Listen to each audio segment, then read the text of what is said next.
30শে জুলাই বঙ্গ সফরে আসছেন রাষ্ট্রপতি দ্রৌপদী মুর্মু। 30শে জুলাই বঙ্গ সফরে রাষ্ট্রপতি দ্রৌপদী মুর্মু কল্যাণী এইমসের প্রথম সমাবর্তনে যোগ দেবেন। আরো বিস্তারিত জানবো, আমাদের সঙ্গে ফোন লাইনে রয়েছে আমাদের প্রতিনিধি প্রীতি পাত্র। প্রীতি, 30শে জুলাই বঙ্গ সফরে আসছেন রাষ্ট্রপতি দ্রৌপদী মুর্মু, কি কি কর্মসূচি রয়েছে রাষ্ট্রপতির? একেবারেই দেখো, যেটা ইতিমধ্যেই জানা যাচ্ছে, 30শে জুলাই কিন্তু বঙ্গ সফরে আসছেন রাষ্ট্রপতি এবং কল্যাণী এইমসের প্রথম সমাবর্তন অনুষ্ঠান রয়েছে।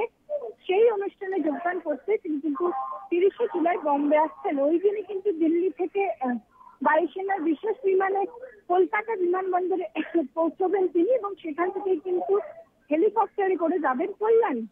এবং বিকেলে কিন্তু দক্ষিণেশ্বর মন্দিরে তার পুজো দেওয়ার কথা রয়েছে এবং সেই পুজো দেওয়ার পরে কিন্তু ভবতারিণী মায়ের আরতিও করবেন তিনি, এমনটাই আমরা জানতে পারছি 31শে জুলাই।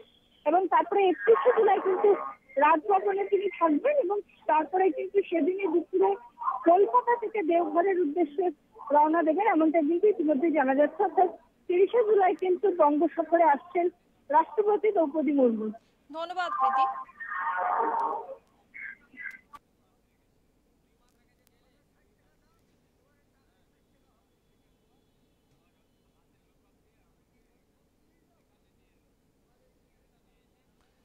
30শে জুলাই বঙ্গ সফরে রাষ্ট্রপতি দ্রৌপদী মুর্মু কল্যাণী এইমসের প্রথম সমাবর্তনে যোগ দেবেন তিনি।